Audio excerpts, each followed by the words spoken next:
Good afternoon, good morning, good evening, wherever you guys are joining in from. I'm so excited to be here with you today. I'm Jennifer Bagley, host of the Catalyst for the Trades. I'm missing my co-host today. They are all swamped with other projects, but that's why we have a trifecta approach for all of our podcasts.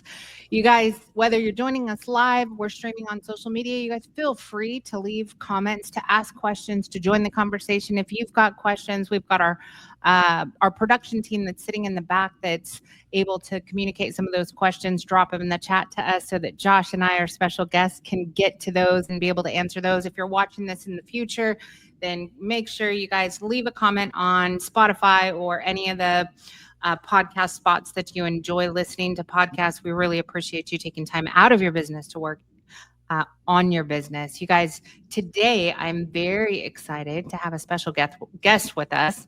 And we're going to be talking about the evolution of consumer behavior with Josh Koplin from Eden. Josh, thank you so much for joining us today. Yeah, thank you very much, Jennifer. It's wonderful to be here. So you and we cross paths like back and forth at events, Ferguson events, Daikin events, industry events for like a year, and finally sat down. Where were we at? We were in Denver, the Heat Yeah, I Pump think Summit. that was the Heat Pump Summit. That is exactly right. So that, it's interesting when you go to these events. I feel like I'm always pulled in 900 different directions, but both Clay and Mike came up to me and they're like, no, this is the one. Make time, sit down, get away from the crowd and sit over here and to talk to you and your special partner you have in the business. And that, it didn't take much more than like 2 or 3 seconds to say, okay, I want to have a deeper conversation because you guys are obviously leading the charge in transforming the industry. Talk to me a little bit about Eden and what caused you guys to jump in specifically to the home services industry and solve a problem. What was the problem you guys saw? Yeah, absolutely. Um, Once again, wonderful to be here. Before we get into it, just a quick intro about Eden, what we're doing. So we're a company, Seattle-based startup. So our mission here is really to empower contractors with innovative technology. We want to help contractors help them grow their businesses and provide that very exceptional customer experience. So we were founded back in 21, and I suspect we'll get into this a little bit later in the conversation, but essentially what we're doing is we're providing a digital sales enablement tool for HVAC contractors. So specifically focused on HVAC, something that lets contractors provide accurate instant quotes for HVAC systems on their website. And getting to Jennifer, your question, why did Why? why did we go into this? So a couple of reasons. A little bit of the backstory. Back in a previous life, I was working in Japan, Japan being kind of the land of heat pumps. And when we got together and founded the company, we said there is a lot of cool stuff going on in the trades, in the HVAC space, lots of great innovative technology. What's something that we can really do in this space that can be a win-win for the consumer, for the contractor, the industry overall? And we really just saw a opportunity there for that win-win combination, a role that technology can play in order to improve that customer experience and really bring everything into the 21st century. Yeah. I think that I'm in the middle of reading a book called Pivot or Die, which I feel like uh, it's the moment, right? This is the moment we're in where consumers are adapting to new technologies faster than businesses are adapting to providing the technology solutions consumers are adapting to. Absolutely, and it feels like that speed that you need to pivot at is getting faster and faster day by day. You're so so that title that certainly rings true to me. Pivot or die. I like it.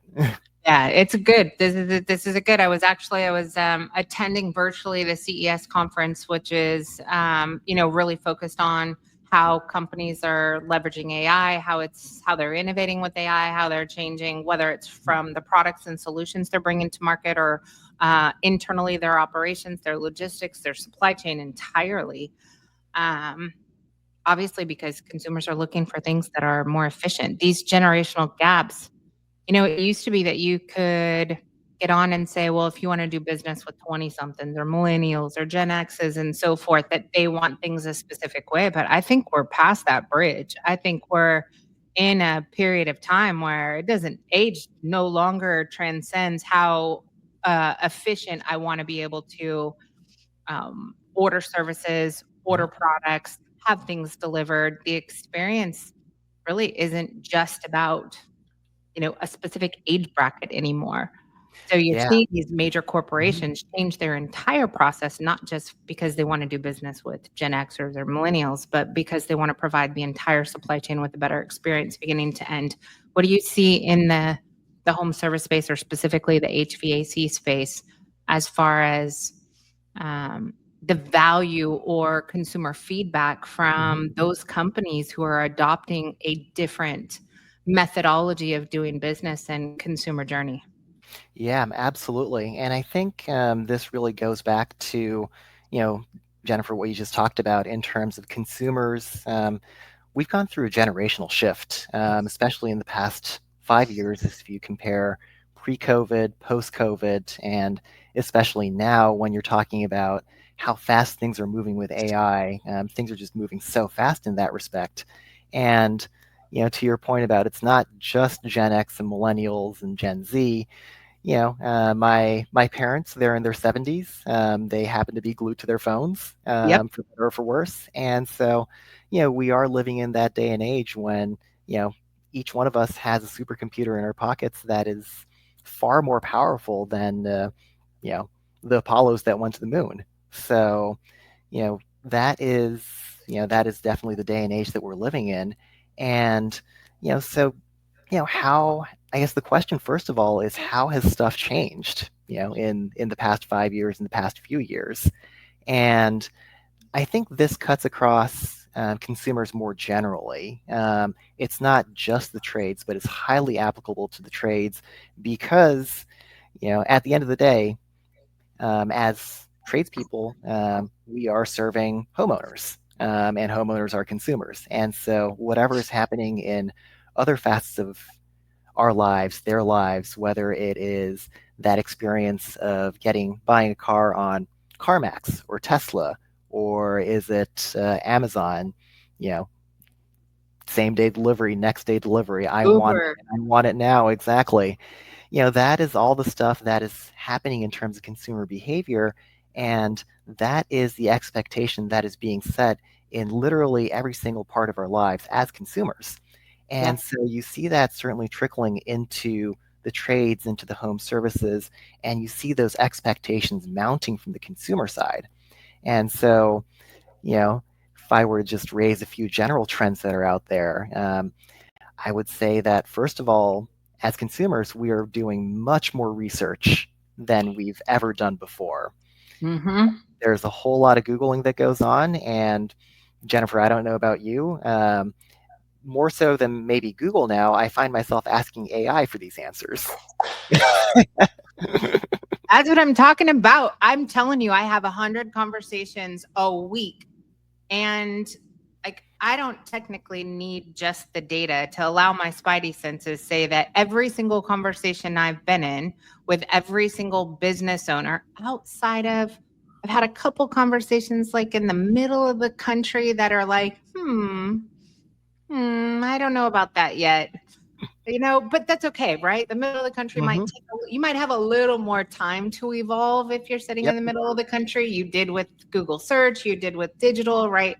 I mean, there was an event I spoke at. I want to say this is like, oh geez, this had to be like 2006, maybe 2004.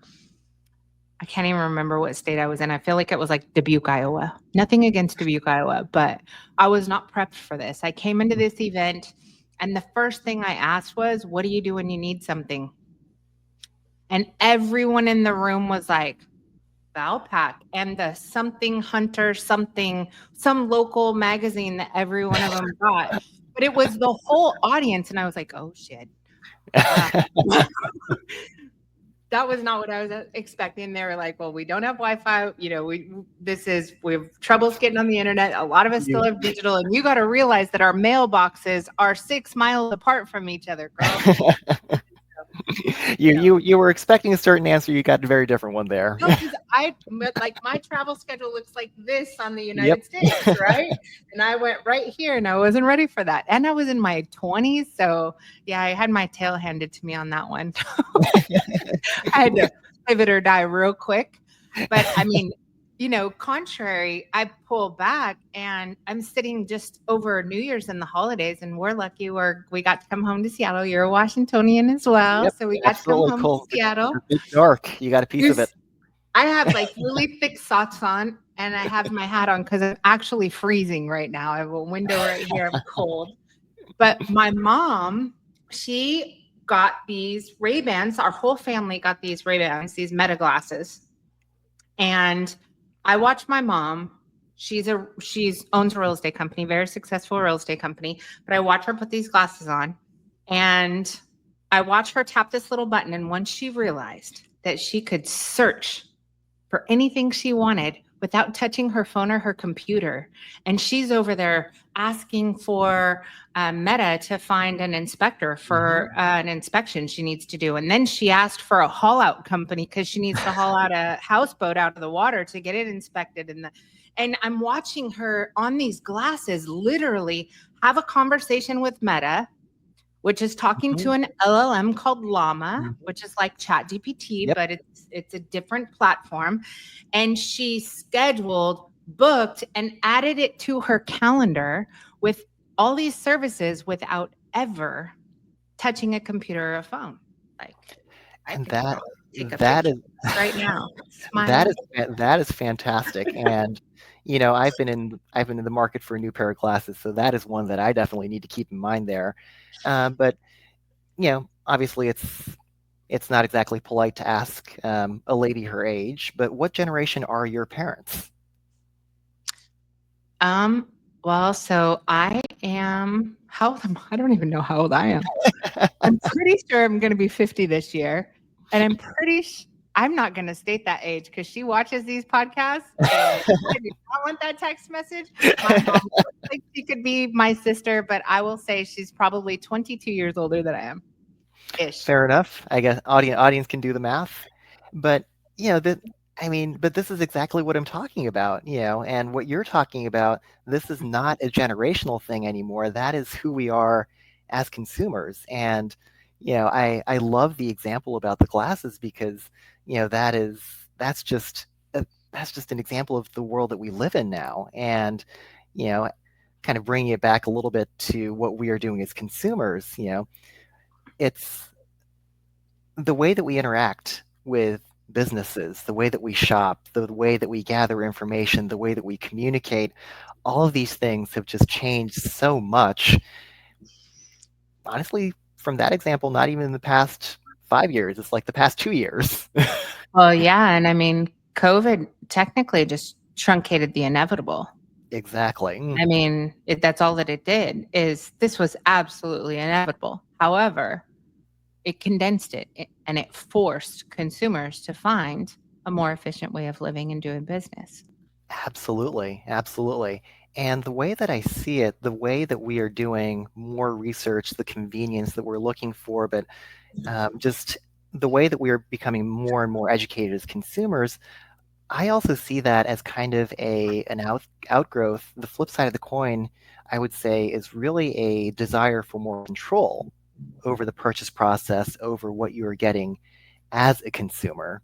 And so I guess the way Simplicity, simplicity, absolutely. control, Control. efficiency, Yep, and how do you say it? And distance. exactly. And Like, making you know what purchases I on mean by yep, distance, yep, right? absolutely. It's doing things on your own terms when you want to do them. Right. And so, I think those are fantastic examples about, how we have seen just our expectations evolve, irrespective of the generation that we're in. Yep. 100%. Yeah. 100%. Even the advice, was sitting down and I just bought a Cybertruck here, probably like 6 months. Well, I purchased it 5 years ago. I waited until 6 months ago. Congratulations on the delivery. And thank you.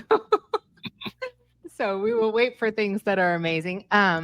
But I've got a Jeep sitting down in the garage down here that I'm a avid Jeep lover. Owned a Jeep since I was like 15. It was my first vehicle I ever purchased. I love it's rugged, it's beefy, it's got big tires, and it has a lot of freaking buttons. Like after you Mhm. drive a Tesla and you get used to a simpler, easier experience, all of a sudden it's hard to go backwards. And I say that for many, many reasons, right? But I didn't think I would ever give up my Jeep. That's my baby. But when you get in a car, like I have a Model X in Houston, Mhm. and when you get in that vehicle, I'm going to go home to Houston in a week and a half. And then when I get in there, there's going to be little dots that say that Mhm. it can now park itself and it can now do this and it can now do that. It gets smarter over time. It provides a better experience over time. It's that technology that allows you to do that. I get in that Jeep and it has a maintenance issue and the freaking battery is I haven't drove it for the last 6 months and I've been in here. But I'm sitting down having this conversation over the holidays, and it was my mom that was like, "Well, just jump on Carvana, put the VIN number in, and they'll come pick it up on Wednesday." And I'm like, "Yes, ma'am." Exactly, exactly. And I think you just hit on another one of the key trends that we see, which is maybe a desire for fewer interactions. Yes. Just put the VIN into Carvana and then they'll be here to pick it up. Um, That's what I yeah, mean by create a space. exactly. With Looking. my Yeah, I got 11 weeks of travel as soon as I get out of here, and nothing else fits. But that Mhm. That definitely fits. So if you have a lot more homeowners that are working remote, a lot more that are traveling, a lot more that are working longer days because they're working from home, quite Mhm. frankly, and you have an entire population of people who just learned what convenience is through AI search. Yep, exactly. And I think what we really see now in our world is that convenience that you can provide. And I think I would really equate that to being interpreted by the consumer as being respectful of people's time, Mhm. because convenience equals we're stretched in terms of time more Yep. than ever. And so the more respect that you can have as a business for someone's time, and by providing that convenience, then you're setting yourself apart from the competition. Yep. 100%. So yeah, well, you and I are on the same page. I mean, obviously, Amazon is there, Google is there, Tesla, obviously, Tesla went straight and flipped the entire supply chain and disrupted it entirely and said, I'm going to just dismantle how this entire industry works. I'm going to remove the salespeople from the equation. I'm going to give consumers the application to be able to get all of the information they need in a beautiful environment, right? This Yep. low code, gorgeous, app like website that gives them all of the access to the information. I'm going to publish all of the pricing. I'm going to give them access to be able to apply for their own financing, choose their own terms, sign up, Mhm. upload their insurance, schedule a delivery date, and check out without Yep. ever having to talk to a human. So with Eden, Yep. that being in mind, like what's the experience for a consumer when you've got an HVAC company that has taken the leap Mhm. to disrupt their supply chain and Yep. provide the consumer with a more unique experience? Yeah, absolutely. And before getting into the Eden part, there is one thing that I would love to touch on since you brought up Yeah, that sort of seller-free experience. yeah. And there is actually a great stat that's out there, and I believe it's from Gartner. And the stat is that 75% of buyers would prefer to have a seller-free sales experience, which I Well, think speaks very and much to what you just mentioned. and they buy more when you get out of their way. Exactly. And so that's the way that I think the consumer the consumer expectation and the desire is going. But I also want to caveat it with a very important point here, because in the trades, there is that element of the human connection that a contractor is making with a homeowner on site, in the home, at the kitchen table. And so when we talk about having the seller-free sales experience and that desire from the consumer side, the very big asterisk here that we want to make sure to mention and really drive home is that even though you see this, it's not that consumers don't want to talk to salespeople. It's that we want to talk to salespeople when we're ready, when we've done our Yeah. research, when we've made up our minds. There's another, I'm not going to throw too many stats at you today, but there's another stat that about 80% of purchase decisions are actually made up by the time the consumer contacts a company. Not just Mm-hmm. in home services, in general.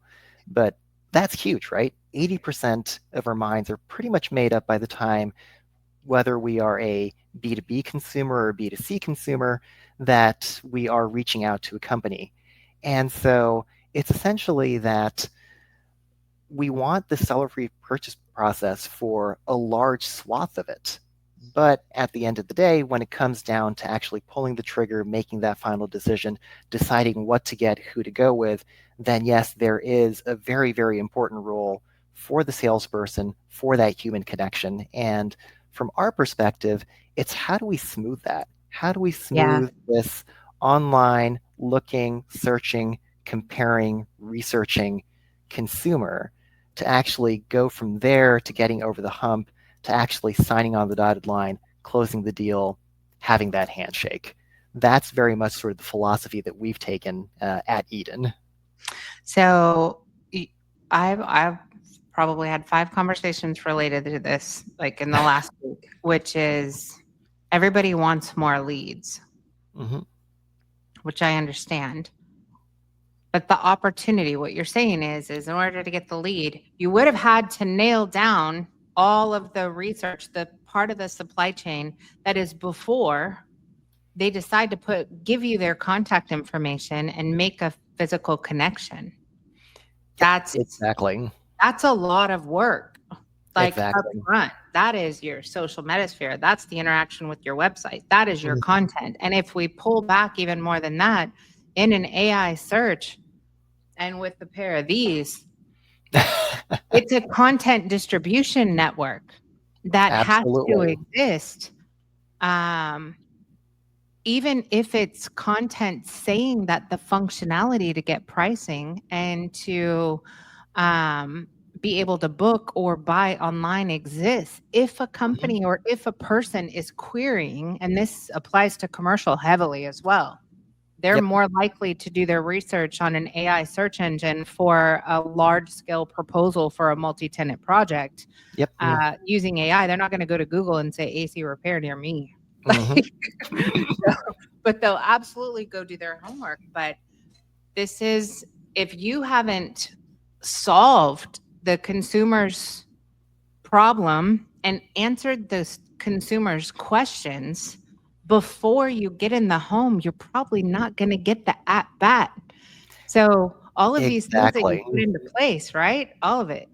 If Exactly. It's like you mentioned, it's your social, it's your SEO, it's your blog post, it's the videos that you're putting out. It's the your presence website, of your your products, web, it's the presence pricing, of that online financing, pricing. maintenance, Exactly. warranty, all of that, rebates. Yep. It's all having all that stuff out there, and how much trust can you build with the consumer online? Because as consumers, zooming out, we are more discerning than we were before. Yeah, Back to that 80% figure of decisions being made up 5 years ago, 6 years ago. My understanding is that figure was around 70%. If we go back before the age of the internet, when we were, as consumers, getting all of our information from primarily salespeople, maybe magazines, catalogs, referral. then yeah. And what was that figure? Probably 30%, maybe even 20%. And so it's really, can you get that content out in front of your customer and can you build that trust online in order to get that call at the end of the day and have that at bat and have that chance at the kitchen table. And then once you get the at bat, how are you taking care of them? Exactly. How do you knock it out of the park and provide Right. that exceptional customer Yeah. experience there? I That don't know. that never changes. Ugh. Yeah. Yeah. And I don't know if everyone fully understands the amount of effort over a long period of time, effort and investment in content and effort.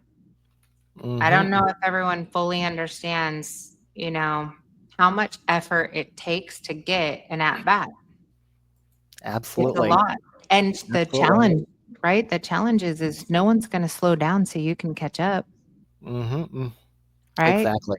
So this is one of those moments where I feel like there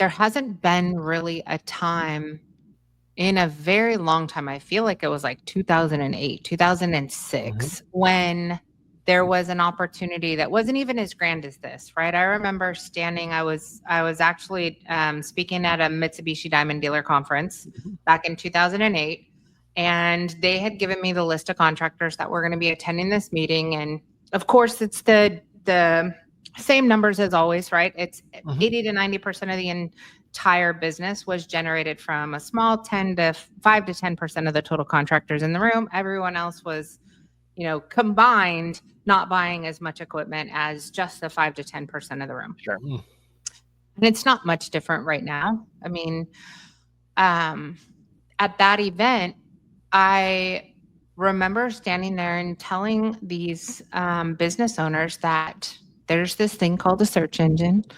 It's called Google. And in order for you to be an option in front of consumers who are searching for your services in your particular market, you should have content that um, shows Google that you're an expert in providing those services in that market. Like SEO, this is what search engine optimization is, and it's important. And there's a lot of companies that have, for lots of reasons, either never prioritized it because they said it was a referral based business, or didn't prioritize it, because they were overspending on labor or underspending on Mhm. marketing, or didn't understand it, or have, jumped from agency to agency to agency, always starting over, all these different things, right? And now they can't catch up on Yep. digital. So, however, with the launch of AI search, Mhm. a new platform that evaluates companies differently. It evaluates not just how many pages do you have in your keyword Mhm. density and your backlinks and your reviews on Google Business. There's a whole different process for analyzing whether or not an AI search engine will showcase your business as an option, which the benefit is there are no ads, there's no LSA, there is no Google Business that's going to highlight that everyone else has 3,000 reviews and you have 12. So you have this tiny little window of time right now where if you created unique content and a unique experience and dove into AI optimization with functionality and technology that is important to consumers but not widely adopted within the contractor space, and leveraged manufacturer brand and product information and pricing information. If you think about how consumers search for things, if I'm going to go look for a pool, I'm going to look for manufacturers, I'm going to look for brands, I'm going to look for pricing, I'm going to look for financing options, I'm going to look for warranty, I'm going to look for all my options, right? The content is very different than just searching for a service. And when you add functionality, such as your guys' interactive platform, you're adding content to your site that is probably not available right now. That in an AI search, you have very little competition, total new set of Mhm. requirements, new content that is fresh and part of how someone would do research who is a little bit more analytical and is going to look for pricing and warranties and rebates and products and what's the difference between a heat pump and a traditional system or a split system and a ductless system because they don't know the difference if there is one, right? Yep. All of these It, details. Right now, there's never been a better time to start thinking about adding product content on your site. In fact, we've got a distributor, one of our distributors, US Warehouse, that we're getting a tremendous amount of AI search traffic, which is incredible. You guys are working with one of our ductless dealers who is already ranking. If you look for example, look for um, uh, like talk to your GPT and say, find me an HVAC company that specializes in Daikin ductless products in Los Angeles. Mhm. They're the only option. And with your technology, what's the difference in the consumer experience when they get there? I mean, yeah, bring it to a little bit about Eden and that sort of consumer experience that we provide.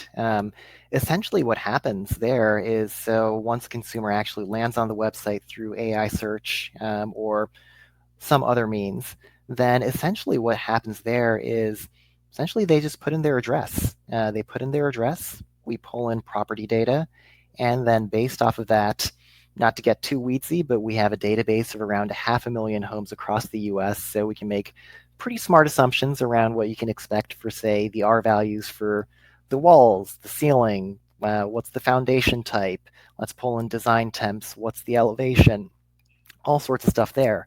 Yeah, get And into then the weeds because all my yeah. followers are all HVAC guys. Love the weeds. Yeah, but it's basically a way, and obviously this is all homeowner facing, so the homeowner sees nothing of this. This just happens instantaneously behind the scenes. But it's essentially going from an address to being able to pull in public property information to be able to essentially do a very quick load calculation behind the scenes, size out the system, and then literally a couple of clicks later, the homeowner answers a couple of questions. Do you have ducts or not? Forced air, yes or no? What's your existing fuel source? If there are programs like the IRA in effect, and if that particular contractor is part of the program in that state, then they can put in essentially area median income information for that household. And so literally from address, it's about 3 or 4 clicks later, they get those good, better, best, fantastic options. What are systems that would be right for my home? What does something cost? Talking about instant gratification right there.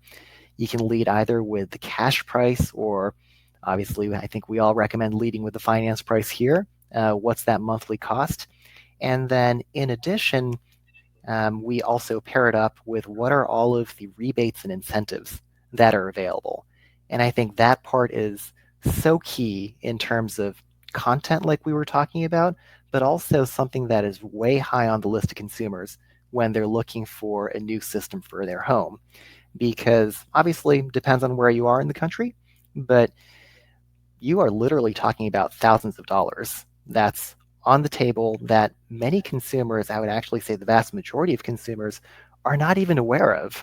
And when you start getting that information in front of people, so let's say $2,000 for that federal tax credit, $1,500 from your local utility. If it's maybe shoulder season, you might have $1,000 from the manufacturer. If there are those IRA rebates, that's between $4,000 and potentially up to $8,000 more. You're talking about some serious cash that is on the table there. And when you start putting that information in front of the homeowner as a full package, because they're not only looking for just the price, it's certainly helpful. That's top of the list for what we Yep. as consumers are looking for. But if you can provide that together with here are all the rebates and incentives, here is all the money that you can get back, and then at the end of the day you package that into a monthly cost, then you're talking about some serious consumer interest there. That's something where you have my attention, and Yep. yes, I am definitely going to be giving you that call. I'm going to be submitting that contact information on that form because I see what you're providing me. You are providing me with exactly the information that I'm looking for. You have customized it to me and my home, And in addition to that, you're showing me, oh, this is all the money that I can potentially get back for a new system for my home. And as a consumer, if that doesn't interest me, I'm actually not sure what will. Yeah, I mean, there's so many things to unpack there. I know we just got the 10-minute warning, right? There's uh, being able to unpack this just a little bit. As a business owner, this helps you create systemic guardrails. So important or critical components of your sales process are not missed. Hmm. Like, how are you going to hold accountable someone that is not in your office, not standing next to a manager, other than there's a few different apps you can put in their ear to try and talk them through the process, some AI tools and so forth. But that's a lot of information to try and get a human being to remember to highlight throughout the entire process and have enough swag that it doesn't sound like a sales pitch. Exactly. So it's literally, you can think about it kind of as your digital salesperson that never sleeps, but it's one that is, and it's very low pressure because it's not somebody that is trying to, from the consumer's perspective, trying to hard sell you in the home or anything like that. Like we were talking about earlier, we as consumers want to shop on our own terms. We want to be the ones that are making the calls and making the decisions. And it's essentially a way to provide that comfort for what we've really come to expect in many other facets of our Everything lives else. as consumers. Yeah, everything else that we do. I know there's some people right now that are saying, well, my clients want a human being to sit in their kitchen, have a conversation, and a cup of tea to go over all this information. Listen, you can only have information based on the data that's being presented to you. So if you're not currently acquiring the customer who wants a different experience, they're not part of your data pool, Yep, right? So we have to be cautious about these things that we claim as truth, which are technically only the truth to us based on the information provided. I call it the kaleidoscope view, right? If you put a kaleidoscope on, remember the little slideshow you put on there and click the little oh yeah. slide thing? You're like, this is cool, this, right? Most of us are sitting back and are visually impaired because we're operating in a kaleidoscope based on the data that's presented to us. So if you're not currently marketing that you have this online, more sophisticated consumer journey available, you're likely not attracting those who want it. Therefore, they're not part of your data set. So Exactly. It is slowly it is roll your it back. from that perspective for that particular person that we raised, it's an unknown. You don't know that it's out there because those consumers left already. And the challenge is I don't even know I don't know because I didn't know I should know.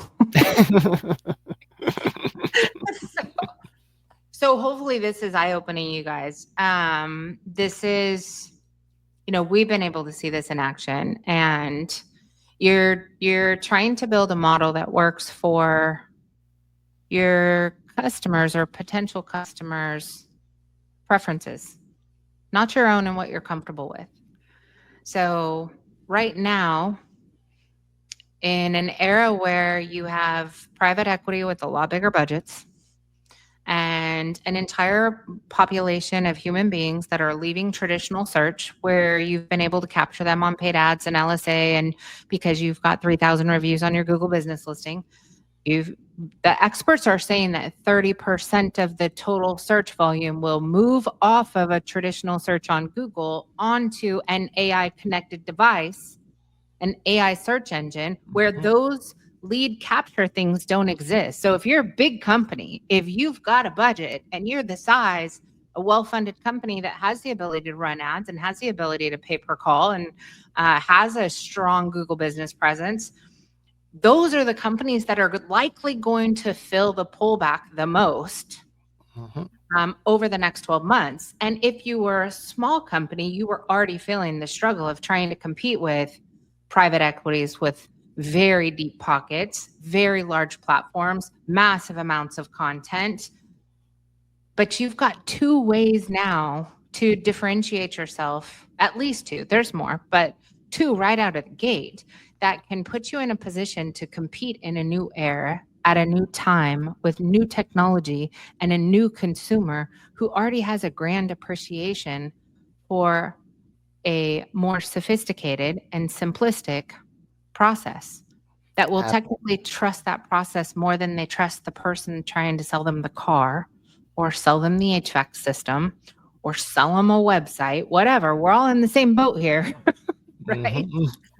So, Yep, absolutely. And I think we're really at this. It's literally, it's kind of like the time that, as we were talking about, Google came out over 20 yeah, years ago.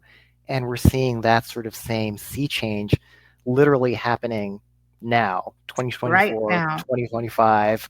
It is literally happening right now. And I think if there's one thing that has proven true time and time again.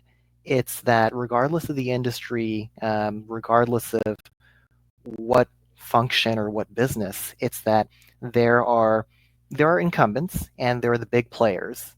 Jennifer, like you were talking about, the mega players out there, the private equities of the world that are very much entrenched and also they have a vested interest in the way that things are currently functioning. So in this example, that would be maybe it's Google search, for instance. But then when you have these sea changes, then you have a leapfrog that happens. And the people that were the dominant players, they typically tend to be the slowest to change. Well, And so, it's a big ship to move. exactly, big shift to Mhm. move, slower to change. That means that then the ones that break the rules and go with that sea change, then you become the leaders and you Yes. become the rule makers. And then whoever was the incumbent before that, then they become the followers. And I think that is exactly the time that we are in right now. Let's freaking go. Man, Exactly. let's go. I am so excited about this, right? This has created huge, enormous opportunities for those that are willing to challenge themselves, pivot, and Pivot or disrupt die. this industry. Let's go.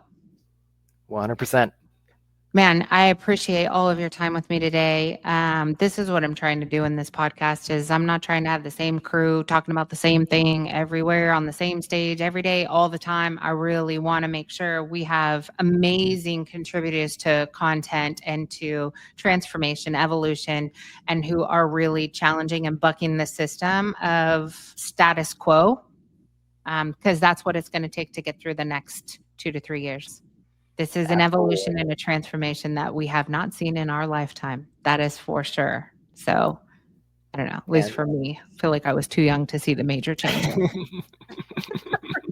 The and it's evolution of exciting. the internet. I grew up with a coder. My dad was in the office.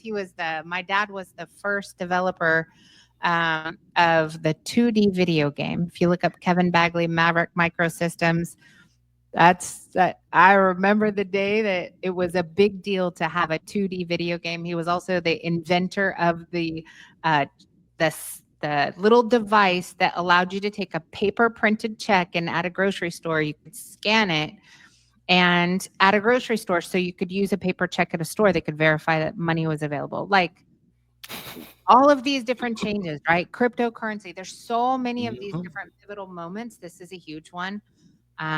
Would you be willing to jump on a webinar where we're screen sharing and to give everybody a demonstration of your software for those that are I interested?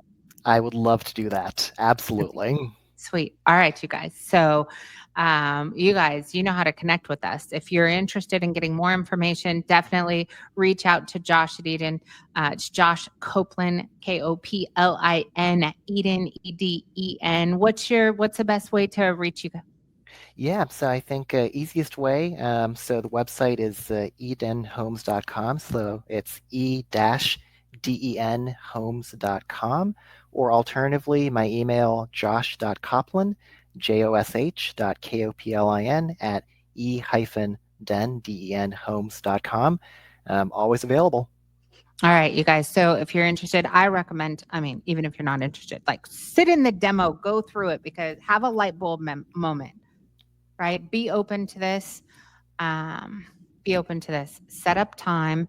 And if you guys want to jump on the webinar where we do an actual demo, join the group webinar. If you're sitting on the fence or curious, you want to see it, touch it, feel it before you guys jump on a call, just reach out to us. You know how to reach us on our social media sites. Again, thank you so much for your time today, Josh. I know it's valuable and precious. We all appreciate you joining us here on the Catalyst for the Trades podcast. For those of you who have not subscribed to the channel yet, you guys jump on Spotify, jump on your favorite tool. You can visit catalystforthetrades.com, catalystforthetrades.com. It's got all the links to the different podcast platforms that are available for you guys to download, subscribe, get it in your favorites list.